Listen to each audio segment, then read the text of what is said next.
E a casa tá cheia! E hoje o canil tá cheio de gente. Tem tanta gente que eu nem sei quem tá aí hoje. Vou começar por ordem alfabética. Me ajuda aí, Ed! Presente! Oi, galera, tudo bom? Em ordem alfabética, PQRLE, Luciana! Olá, todo mundo, como estão? Seja bem-vinda ao podcast. É a Muito convidada obrigada. especial de hoje. Eu tô tão sumida que não terei convidado especial. Não, nos comentários do podcast eu falei que ia ter uma convidada surpresa. Quase todo mundo falou, é a Lu! É. Pois é. E Ricardo, boa noite! Qual é, galera? Tudo jóia? E a Patrícia também, tudo bom? Eu juro que eu tô aqui. Se derrubar é pênalti, porque eu tô na área. Pois é, esse vai ser um podcast especial que vai entrar na sexta-feira e não no domingo, se der tempo de eu editar, sobre vampiro. Porque hoje é dia do vampiro. Hoje que tá indo ao ar, né? 13 de agosto. Sexta-feira 13. Sexta-feira 13, né? Vamos começar falando sobre o quê? Sobre os filmes? Eu vou furar sua pauta agora. De cara, eu vou estragar seu barulho. Eu vou pedir pra Ed aproveitar e falar alguma coisa, já adiantando, sobre essa data nefasta que é sexta-feira 13 de agosto.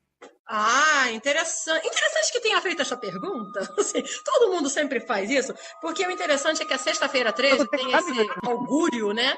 De azar, de gato preto, de escada, onde você tem que ter cuidado onde tudo errado acontece. E, na verdade, essa fama começou com os Templários. Foi numa sexta-feira 13 que o rei Filipe o Belo resolveu dar o bote nos Templários porque ele devia uma grana para esses cavaleiros. E aí, como dizia um professor meu, quem não tem credor não deve nada. Então, ele mandou sumir com os cavaleiros, fazendo também um conchavo lá com o Papa, e o grande bote foi dado justamente numa sexta-feira 13, onde os templários foram presos, seus bens confiscados, suas ordens fechadas, e alguns conseguiram fugir porque notícia ruim voa logo, né? Eles tinham provavelmente oráculos que funcionavam, e conseguiram fugir antes. E aí, a partir daí, claro que daí desenvolveu também algumas maldições que os templários mandaram em cima do rei e do papa, e azares e mortes e coisas horríveis que vieram depois. A partir daí, toda sexta-feira 13 ficou com essa aura de terror, de traição, de azar, porque os templários eram uma ordem muito poderosa, muito dinheiro, muito poder até espiritual mesmo. E ter caído desse jeito foi uma coisa muito surpreendente. E por isso veio essa data terrível aí. Isso sem falar, é claro, do número 13, que é considerado um número de azar, ou um número de sorte. É um número que para algumas pessoas dá sorte, para outras dá azar. Rapaz! Eu não consigo tirar o Banco Itaú da cabeça. Ô, Ricardo, da onde veio agora, então, a história que na sexta-feira 13 é dia do vampiro? Veio do Twitter. Eu vi lá outro dia. Filósofo, Twitter? Que maneiro, rapaz. Não, sério, eu não tenho ideia de onde vem essa convenção de que sexta-feira 13, além de tudo, é dia... Na verdade, não é sexta-feira 13, é 3 de agosto. É 13 de agosto. Então, na verdade, eu acho que deve ser só uma junção, né, da ideia do dia 13 e mais o próprio mês de agosto, que também tem a fama de mês agorento, né? Então, tascaram o dia dos vampiros ali. Ah, interessante. Prometo trazer informações mais detalhadas no próximo podcast. Só pra dizer, lembra daquele? Eu vou responder. Eu realmente acredito que se agora tá no Twitter é verdade. Então vamos começar falando dos filmes, que é coisa mais velha aí. Qual é o filme mais antigo que vocês se lembram de ter visto de vampiro? Patrícia. Por que, Patrícia? Porque eu tava lá quando os vampiros Eu não vou explicar. comentaram. Eu tava lá quando os templários deram no pé. E aliás, fui eu que avisei eles. Agora, o podcast é censurado ou não?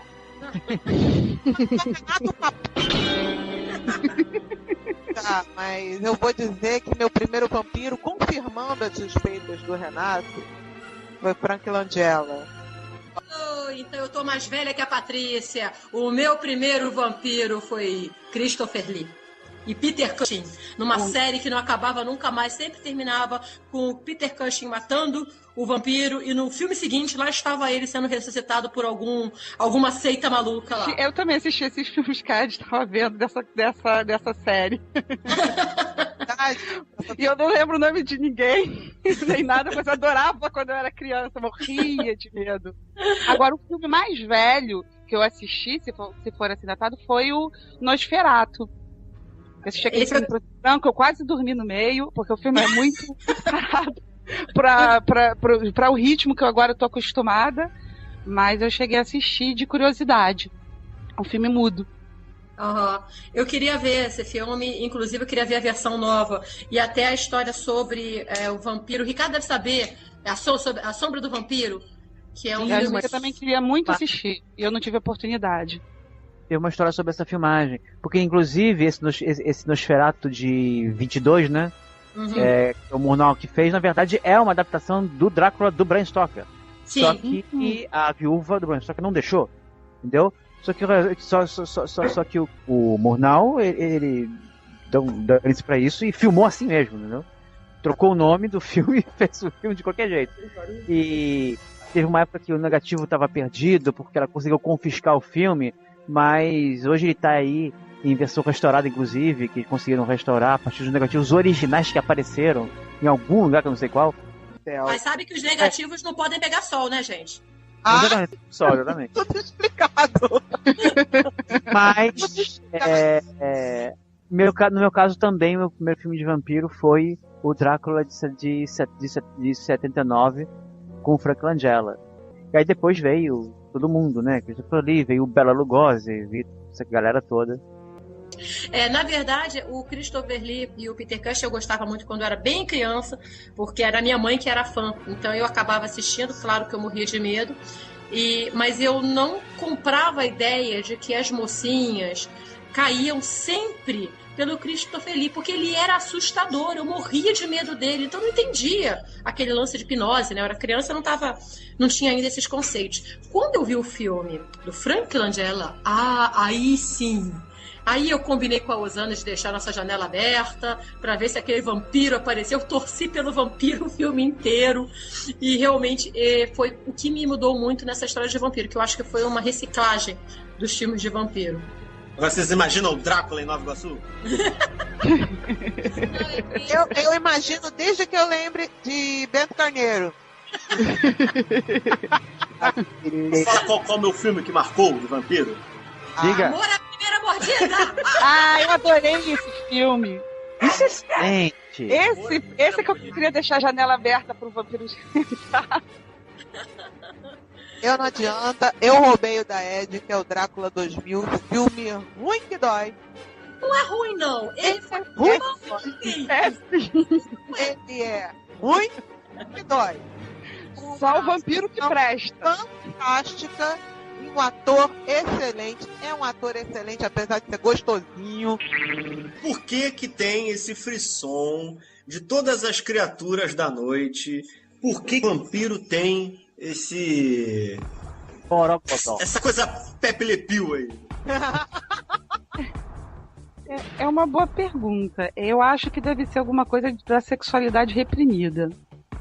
Que as mulheres tinham antigamente, né? E que você é seduzida pelo cara contra a sua vontade. Assim, você é mais forte que você. Você cai nas garras dele. Isso é interessante. É uma teoria. Não, isso é uma vida amorosa que eu tive, não adianta. Foi sempre sanguessuga. Eu nunca entendi. Eu sempre gostei muito mais da ideia do lobisomem. Embora eu também não gostava muito da ideia do lobisomem tradicional. Eu gostava da ideia de um lobisomem um pouco mais consciente quando se transformava. Porque o lobisomem era sempre uma besta assassina, né?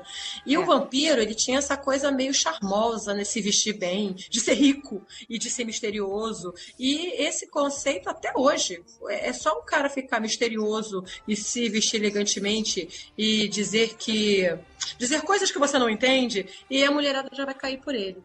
Isso é uma evolução, né, na verdade, da própria figura do Drácula, né? Que ele era um conde recluso no livro original, né?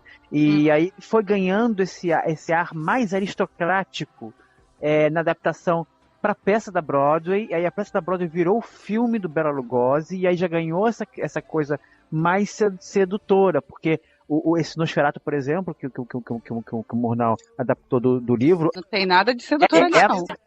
É a morte. O pioneiro em realmente convencer foi o Frank Langella. E a partir dali eu acho que tudo mudou.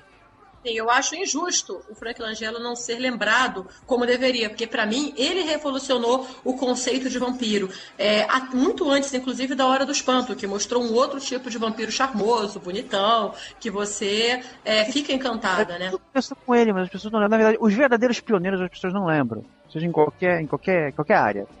Uau! Tem uma outra coisa também no vampiro, que tem esse lado sombrio. Você é uma criatura que não pode nunca, pelo menos pela teoria, estar na luz, você não pode estar no sol, e você se alimenta do sangue, que é a vida alheia, né? Então eu acho que isso também é um conceito muito primitivo, que a gente acaba se identificando. De qualquer maneira, todos nós precisamos nos alimentar do sangue alheio, da energia vital de outra pessoa. O vampiro leva isso ao extremo. Porque o vampiro, ele não dá coisa nenhuma, né? Ele só tira. Misticamente, o vampiro também dá. Só misticamente, né? Tem muito vampiro que dá. Vamos chegar lá, não vamos chegar lá. Não chegamos em Rice ainda, né? Vocês estão em segundo. Vocês lembram da fofoca que foi quando escolheram o Tom Cruise pra fazer lá o Lestat? Quando ele ainda era um perigote das mulheres, não tinha respeito nenhum. Ele ainda não era o maluco que ele é hoje, né? Eu já tinha um respeito por ele. Sim. Não tinha, não. Ele era o perigote aí das meninas, ele ainda estava no seu estágio meio malhação ainda. Agora, Quem daqui pode dizer na época que apoiou ele ser o Lestat? Eu admito, só acreditei vendo. Eu também. Eu jogava uma bomba nele porque eu achei que ia ser um desastre. Eu gostei muito dele em Rain Man, em Nascido em 4 de Julho. Ele já tinha mostrado a que veio. Mas pra Lestat eu falei, isso não vai dar certo. Pintar o cabelo de louro, Jesus!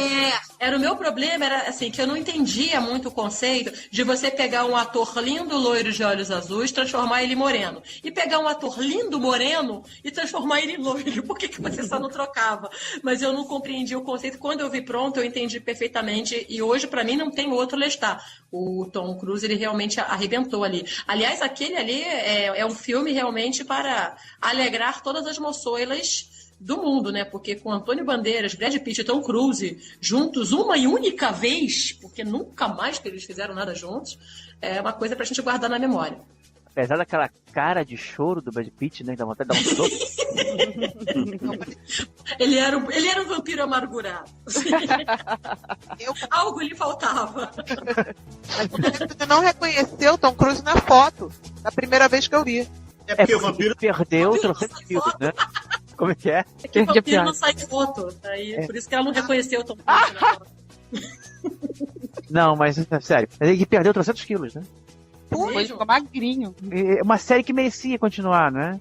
Eu acho que o problema foi escolher muitos medalhões e a Anne Rice da Chilique logo de cara e tornar a produção um inferno. Porque assim que acabou o filme, o Tom Cruise deu uma entrevista, assim... Aliás, durante a promoção do filme, quando era perguntado isso, ele era muito polido, muito educado, falando que respeitava a opinião da autora, fazer o quê? Ela era autora, e que ele esperava mudar a opinião dela. E realmente chegou no final, ela foi a público e disse que estava completamente errado. E aí ele disse que nunca mais ia fazer aquilo. Assim, então, realmente, eu acho que foi essa falta de diplomacia da Anne Rice que de repente sacrificou essa série. Além, é claro, de que todo mundo ali, né, quer dizer, tirando o Christian Slater, que continuou no planeta Terra, foi para a estratosfera. Ficaria difícil você juntar todo mundo num filme de novo. Em compensação... Cada vez mais caro, né? Cada ano que passa... Sim, cada ano que passa eles ficavam mais caros. Em compensação, nada justifica a Rainha dos Condenados, que foi uma das piores coisas que eu já vi na vida. Aquilo ali não tem perdão. Não veja. É ruim demais. Eles pularam o livro todo, né? Pularam o Vampiro Lestat e foram direto pra isso aí, fizeram do jeito que fizeram. Eu nunca entendi por que aquilo aconteceu. Da entrevista com o vampiro até o Crepúsculo, o que teve? Assim, de relevante de vampiro. Relevante? Boa pergunta. Drácula 2000.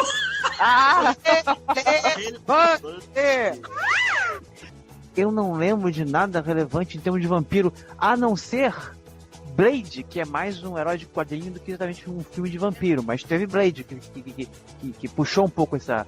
Mas aí nós tivemos nas séries, né? No caso, Buffy e Angel, que também tinham essa temática, né? Ficou mais na televisão. Se não me engano, o Blade fez mais sucesso em DVD. Eu me lembro. Ele fez um bom sucesso em cinema, assim. Na verdade, o Blade, vamos todos agradecer. Obrigado, Blade. O sucesso do Blade no cinema, e um filme com orçamento relativamente baixo, deu bastante dinheiro no cinema. Foi isso que fez a Fox dar o ok pra X-Men. Não. Então, antes da gente passar pra televisão, vamos encerrar com o nefasto. Quem viu Crepúsculo? Quem aqui viu Crepúsculo além de mim? Quem? Olha, eu vou ver para poder entender a sátira que vão fazer, porque senão eu não vou entender nada. Então eu vou ter que ver, mas eu tô esperando que não seja tão ruim quanto parece. Porque é o seguinte... ruim quanto parece. Fechou. Encerrou. Não, é que é o seguinte, o Crepúsculo, ele é muito... não acontece nada, esse é o problema. Quando começa o filme, finalmente começou, aí ele acaba. Entendeu? É um filme muito arrastado. Eu fico imaginando como conseguem fazer um livro daquele tamanho, com aquele nada que acontece. Eu li, não o livro, eu li só os primeiros capítulos numa dessas amostras grátis no aeroporto. Sim, eu li essa amostra também. Ele era até meio poético, ele tinha uma narrativa legal. E o problema que eu tive com ele, que eu não comprei o livro, era que a personagem era malíssima, eu achava a personagem muito chata. Era aquelas adolescentes que reclamam de tudo é chato, tudo é ruim, ninguém me ama, ninguém me quer. E... Você é realista, né? Pois é, isso me lembrou quando eu era uma adolescente mala, então eu não tentei ver agora que eu sou uma adulta mala, eu não me recuso a voltar pra trás. Cara, já pensou um vampiro adolescente ser uma mala imortal? Ser adolescente para sempre. Castigo. Como professora perto das minhas aluninhas amadas, até eu entendo por que tá pegando tão bem na cidade. Porque essa história de a vida não presta, eu não tô aproveitando a vida, é uma atração muito grande que a morte tem para adolescente. Porque adolescente que se veste de preto, que vira emo, cola a franja na cara, tudo. E, segundo a minha aluna, no livro fica bem claro que aquela menina não vive sem aquele vampiro. É uma dependência muito grande. Até explica-se que a Ed não suporte, né? Porque mulher dependente é chato. Adolescente dependente é insuportável de ver. Mas essa história de uma paixão irresistível por um morto, né? Acho que explica mais. E eu também, assim, todos sabem que eu sou fútil e superficial no quesito de escolha de filme. É bonito, eu vou. Não tem gente bonita, eu não vejo. E eu acho que, tirando a menina é muito bonita, eu acho que o Edward e o rapaz lá, lobisomem, eles pra mim são muito mais ou menos. Os lobisomens, então, meu Deus, que gente mais ou menos. Então eu acho que pra quem cresceu vendo Frank Langella, vendo Gerard Butler e vendo Vampiro Lestat, eu acho que eu pediria um pouco mais da classe dos vampiros. Acho que a gente andou pra trás nesse quesito. As meninas têm outro gosto, né? Porque esses rapazes, eles têm um jeitinho de mangá. Eu acho que é mais uma questão de charme também, porque, por exemplo, eu acho o Frank Langella incalculavelmente mais charmoso do que bonito. Entendeu? Mesmo naquela época. Sim. Então, naquela época. Eu acho que é uma questão de charme, como o cara da geração percebe isso também, né? Pode ser. Então, eu vejo muito o Robert Pattinson, se eu não estou me enganando no nome, ele lembra muito aquelas figuras de mangá, com aquele lápis, aquela maquiagem toda. Aquele tupetão, né? Isso! E aquele tupetão de anime mesmo, é verdade. Coisa que a gente... E é um visual dele no filme mesmo, porque no Harry Potter, no 4, que ele aparece no 4, né? Ele é muito mais bonito no Harry Potter do que no Crepúsculo. Então é aquele visual específico mesmo. Que realmente eu admito que é meio esquisito. Eu olho pra ele e falo, esse cara é meio esquisito. É um visual esquisito. Não nesse sentido. Esse vampiro morde a fronte. Tem muita figura de vampiro andrógeno que O faz próprio sucesso Lestat também, era super andrógeno, né? que faz sucesso entre a garotada. Exato, e a figura de mangá, né, é tudo isso. Andrógeno é o comum para a figura de mangá. Eu lembro muito desse rapaz no Harry Potter, eu até falei, esse rapaz vai longe. Quando eu vi até onde ele foi, caminho errado. Pra gente fechar a parte de filme, sua sequência favorita de filme de vampiro, rápido e rasteiro. Eu vou ter que ser muito rápido, mas eu vou ter que então ir direto que eu acho o filme de vampiro definitivo, na minha opinião, que é o Fome de Viver, do Tony Scott, que é de 83, o primeiro filme dele, com Catherine Deneuve e David Bowie e Susan Sarandon. E a cena inicial com o Peter Murphy do Bauhaus cantando Bela Lugosi's Dead e o David Bowie e a Catherine Deneuve pegando a primeira vítima deles da noite, entendeu? Aquela cena, todo o conceito de vampiro moderno, entendeu? Os pioneiros não são lembrados. Esse filme iniciou uma estética nova que veio a dar no RPG Vampire, a Máscara, e a partir da Máscara veio todo o conceito de vampiro novo que nós conhecemos e que Crepúsculo hoje é possível por causa do Vampire. E o que começou isso foi Fome de Viver, do Tony Scott. É um filme que eu recomendo a todo mundo, que é genial. Legal. Patrícia. Eu vou roubar o da Ed. A cena final de Drácula 2000. Maldita! Pode ser um filme ruim, mas a solução do filme foi um troço absolutamente fantástico. Aguentem o filme. Ele é ruinzinho, mas Gerard Butler salva muito. Não levem o filme a sério, mas apesar da cena mais bonita ter sido cortada, na hora que Drácula se justifica por que ele prefere caminhar na sombra, é linda demais. Eu gostei. Um filme horrível, com uma cena fantástica. Essa é uma coisa nova rápido agora. Não, manda pra Luciana, eu tento pensar em outra. Poxa, eu tô aqui com vergonha, a minha memória é de passarinho. Aqui pra poder lembrar cenas dos filmes.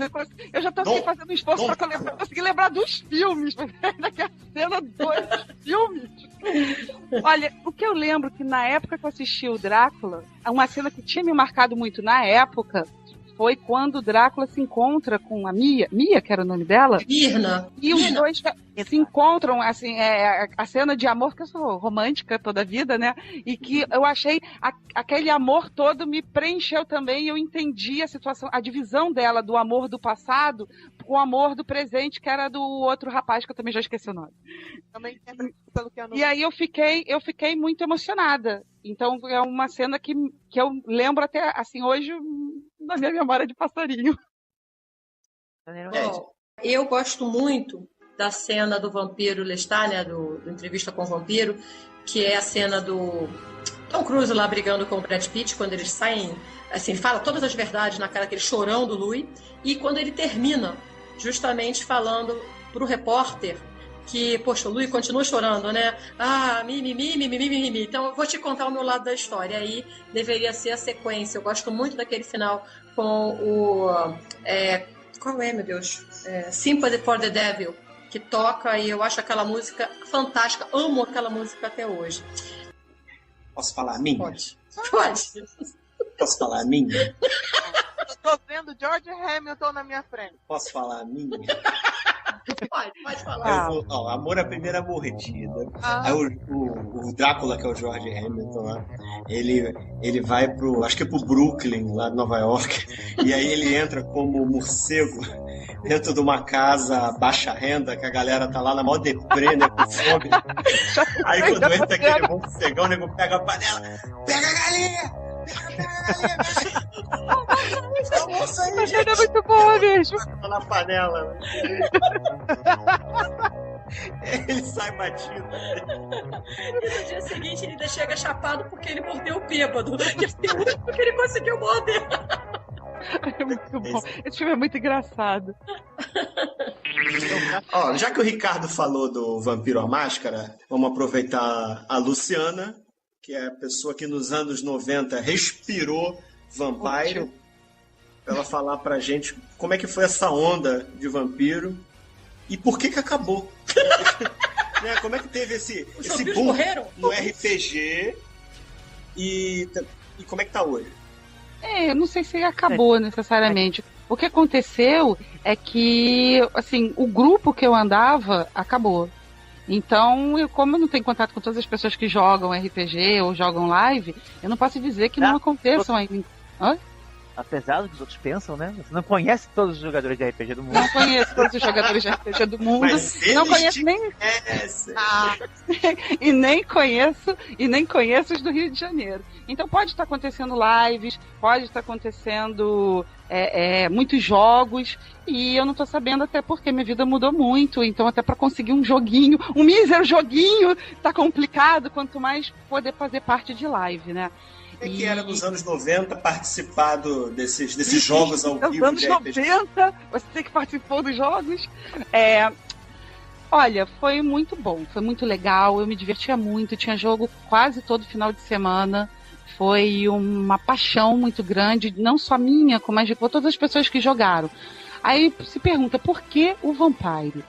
O Vampiro, né? Ele fez uma ambientação que gerava uma intriga e uma guerra fria entre os clãs, que eram vários os tipos de vampiro, e que dava para você fazer vários estereótipos ou várias personalidades e fazer um jogo com uma coisa que não fosse mortal ou injogável para um mesmo ambiente.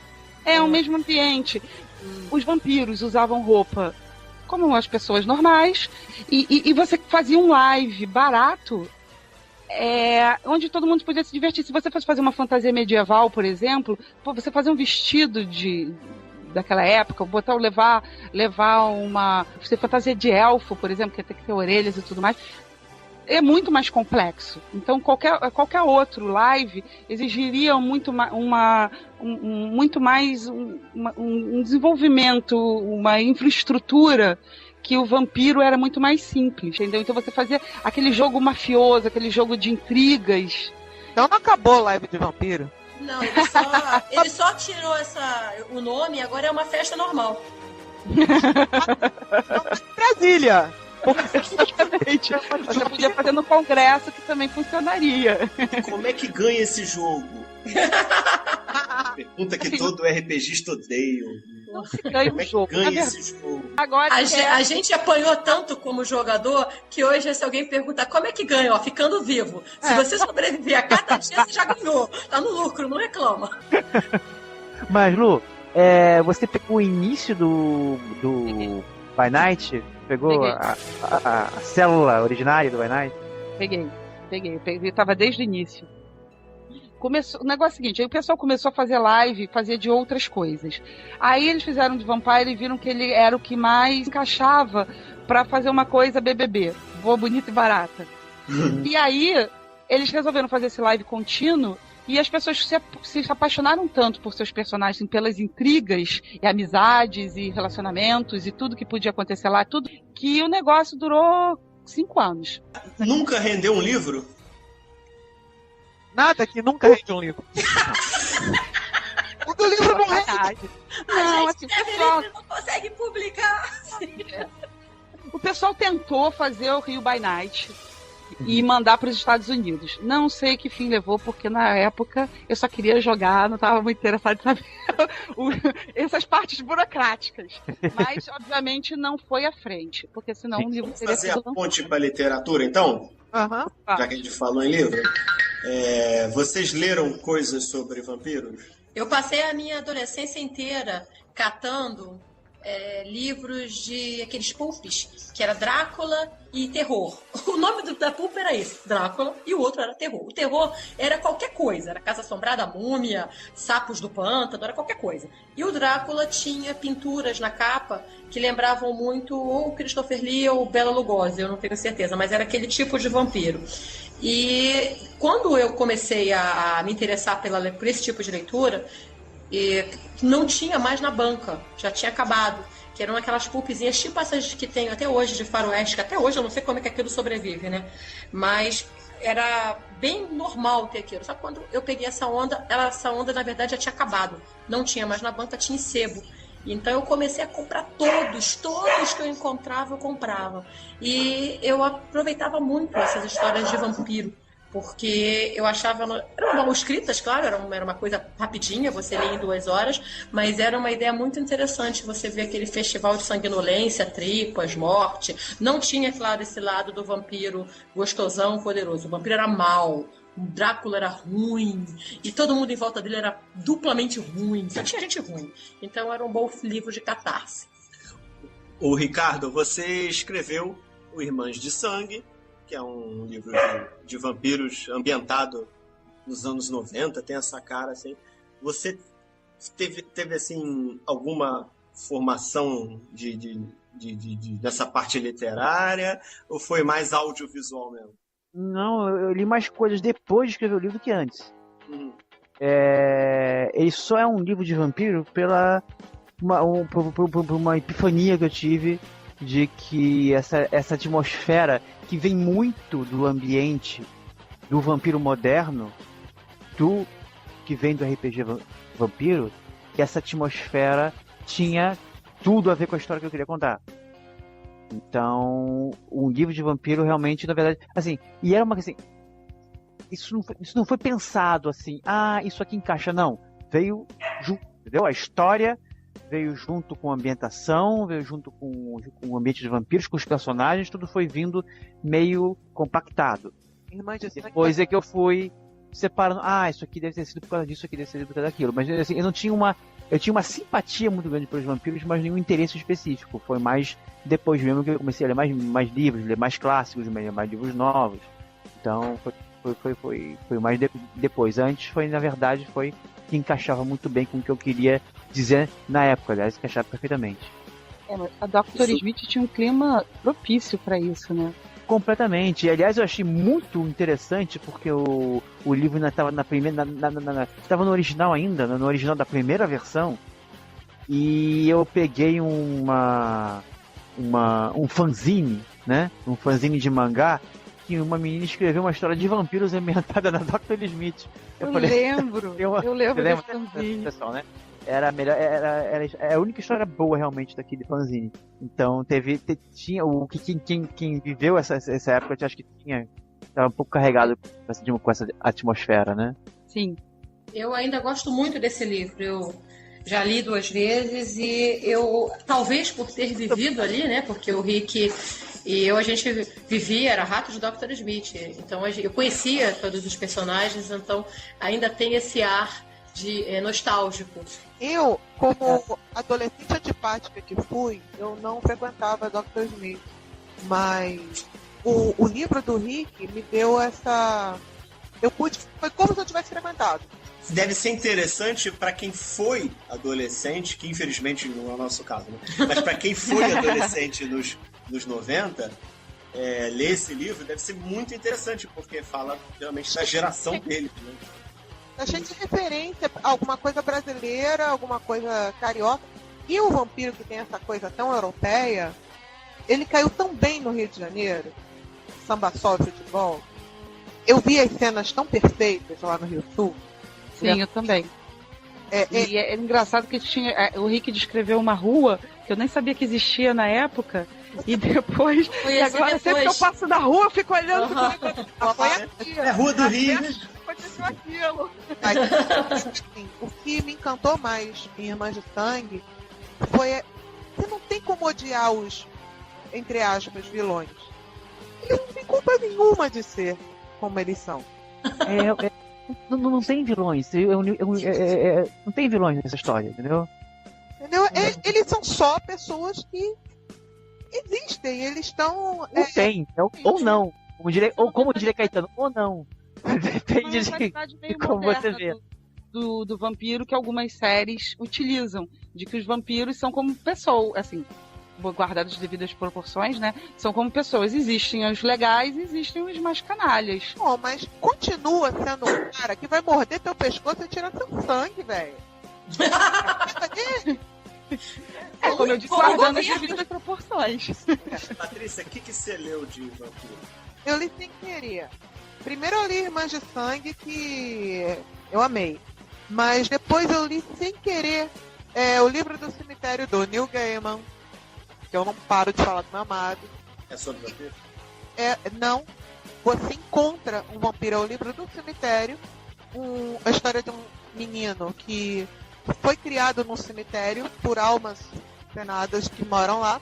E o único que pode andar entre o mundo das pessoas e o mundo dos mortos é justamente o Silas, que em momento nenhum é literalmente descrito como um vampiro, mas ele é. Fazendo as contas todas, quando você chega no final do filme, o Silas só podia ser um vampiro. Então o vampiro, ele é essa conexão entre as almas penadas e as pessoas vivas. Então ele fazia a ponte do rapaz e de todos os mortos com o mundo normal, de ir no supermercado, de conseguir livros, informações e manter os mortos informados sobre o que estava acontecendo lá no mundo. Porque o vampiro tem isso, ele circula entre morte e vida. Quem é vivo sempre aparece. Quem é morto também. Luciana. Mas só de noite. Além de Vampiro, a Máscara, você leu mais alguma coisa? Bem, tirando o Vampiro a Máscara, eu li Irmãs de Sangue. Eu gostei. Inclusive porque eu tive muita familiaridade com os personagens. Porque você é irmã da Irmã de Sangue. É verdade. Eu sou irmã da Irmã de Sangue. E eu amava a Dr. Smith, apesar de não ser rata de lá. Então, assim, o livro bateu em mim, assim, de uma maneira fantástica, absurda.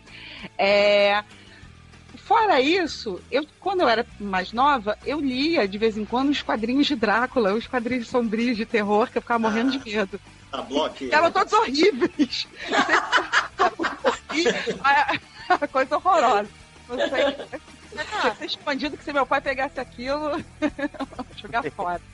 Oi. Mas, recentemente, não tenho lido nada de vampiro, não. Renato, eu quero saber dos muitos livros de sua cabeceira.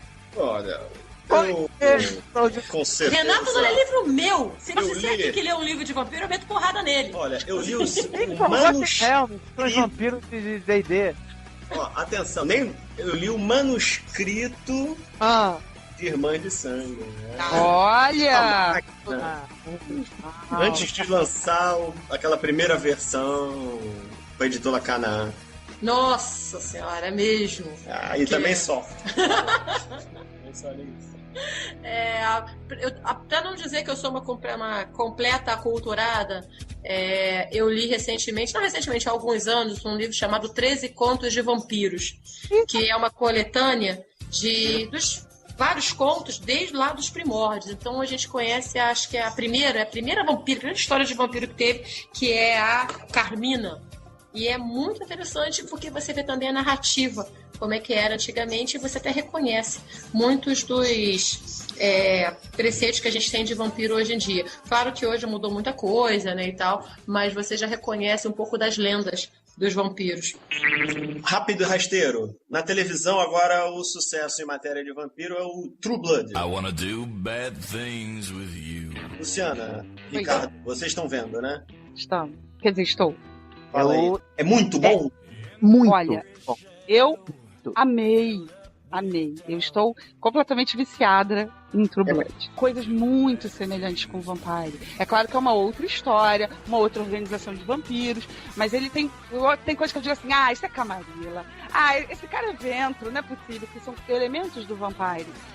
Então, vai muito de encontro do meu protótipo de vampiro. Então, me acomodou muito bem o True Blood. Aliás, eu só queria pegar um cantinho desse aí. Quando eu escrevi, eu gostei de ter uma certa liberdade, uma certa flexibilidade de também compor as regras dos vampiros do meu jeito, já que tanta gente fez, né? Então, eu sou mais aberto a essa flexibilização do que um vampiro pode ou não pode fazer. Mas vampiro brilhar no sol é o cacete. É Flórida, né? Isso não é fuleiragem. São parênteses aqui que eu precisava dizer isso em rede nacional. Vampiro é o cacete. Tem certas coisas que não dão. Voltando ao True Blood agora. Não, rapidinho, só fazer um parênteses aí nisso, porque a gente entrou na televisão e eu acabei esquecendo de falar um negócio. Essa coisa de você, que eu lembrei agora que a Luciana falou dessa resistência, eu quando via lá os filmes com Christopher Lee, haviam certas coisas que o vampiro não podia fazer, que misticamente para mim faziam sentido depois, né? Depois passaram a fazer sentido. Como, por exemplo, não atravessar água corrente e não entrar em lugares santos e coisas assim. Então eu gostei. Depois essas coisas foram mudando, e cada autor fazia a sua adaptação. E o Rick, né, começou escrevendo sobre vampiro. Eu não tinha escrito nada sobre o tema ainda, mas quando eu comecei a escrever sobre vampiro, que eles aparecem em Alcateia, no finalzinho do Alcateia Prateada, e depois tomou conta do Lua Carmesim, que é o que eu estou escrevendo agora. Eu combinei com ele da gente fazer um universo único. Ou seja, os vampiros do Rick e os meus vampiros têm que fazer a mesma coisa e não podem fazer assim as mesmas coisas. Então a gente tem o mesmo universo para eventualmente roubar um personagem de um lado para o outro. Aí eu gosto da ideia de criar esse tipo de regra, porém respeitando o conceito do vampiro já das lendas. E eu acho que realmente Brilhar no Sol vai contra tudo que eu já li sobre vampiro, de fato real, a conto, a história, a narrativa e tudo. Assim, não combina. Bonitinho, dá pra usar o lens flare no Photoshop. Vamos falar dos vampiros da vida real? Vamos. Existem, Ed? Rapaz, nem te conto.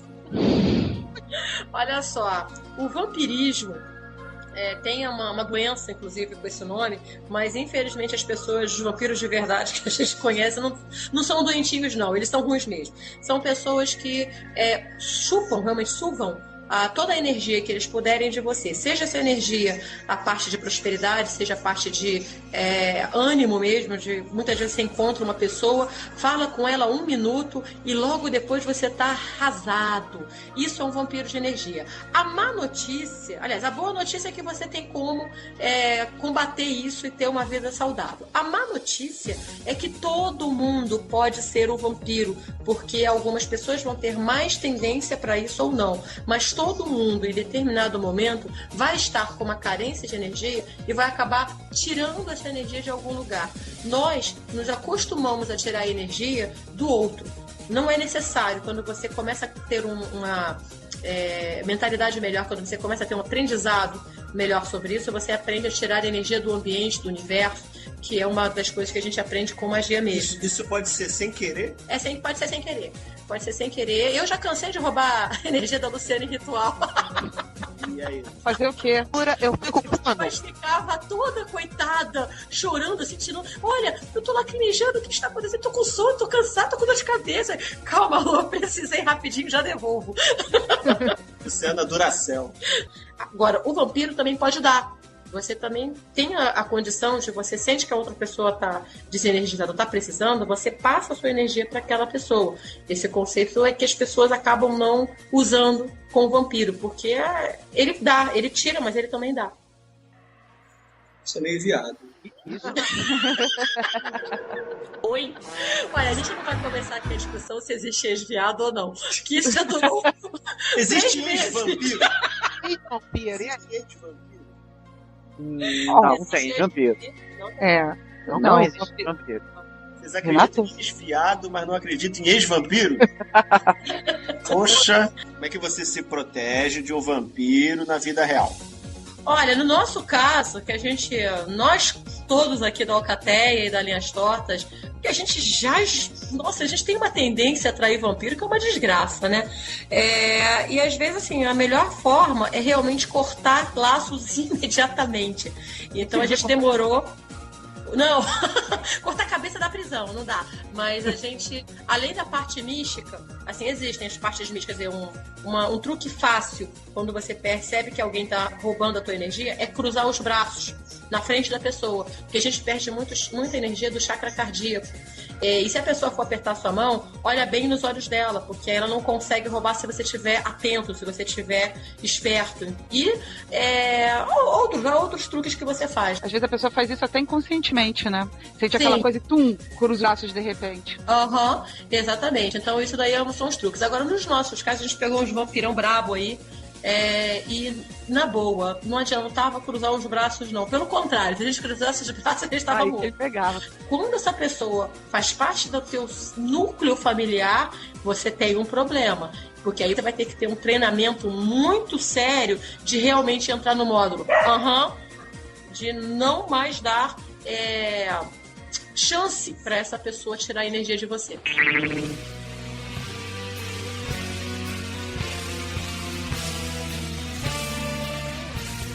Muito bem, galera, olha só. Os vampiros são imortais, mas os nossos ouvintes não são. Nós já temos uma hora de podcast e a gente vai fechar aqui com Patrícia. Se você fosse uma vampira, quem você seria? A personagem lá da Ed, da Alcateia, no finalzinho. Caramba, é ela que eu quero ser. Luciana, se você fosse uma vampira. Caramba, eu ia ser a minha personagem de Vampire, mas é sacanagem que ninguém conhece, né? Ué. Mas foi a Ana. Foi uma das personagens que eu mais gostei de jogar. Ela era assim, muito bacana pra mim. A Luciana ia se chamar Ana. Eu me chamava Ana. Legal. Com 2 N's. Ricardo, quem você seria? Eu seria aquele vampiro do David Bowie em fome de viver, pra poder viver 300 anos com a Catherine Deneuve. Caraca. Eu só queria emendar aqui só umas palavrinhas em favor do True Blood, que o diferencial dele é o extremo refinamento do roteiro. É uma das coisas mais bem escritas na televisão atualmente e em muitos anos. O segredo do True Blood é que é extremamente bem escrito.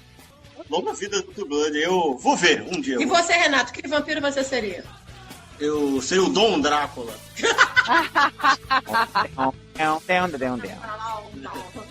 Eu seria a Elise, que é a personagem inspirada em mim do Irmãs de Sangue. Mas aí, como essa já sou eu, então eu com certeza seria o Lestat, que eu amo. É tua cara. Com certeza. É tua cara, aquele filho da puta.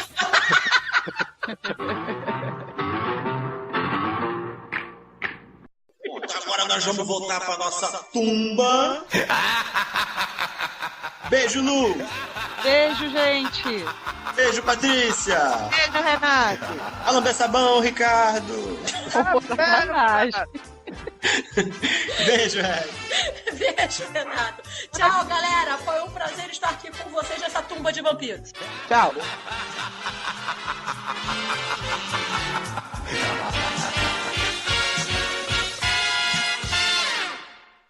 A gente podia fazer isso mais vezes, né, pessoal? A gente faz, Lu, toda semana. Não, pode fazer mais vezes. Mas eu não fui convidada. Essa é a primeira vez que eu sou convidada.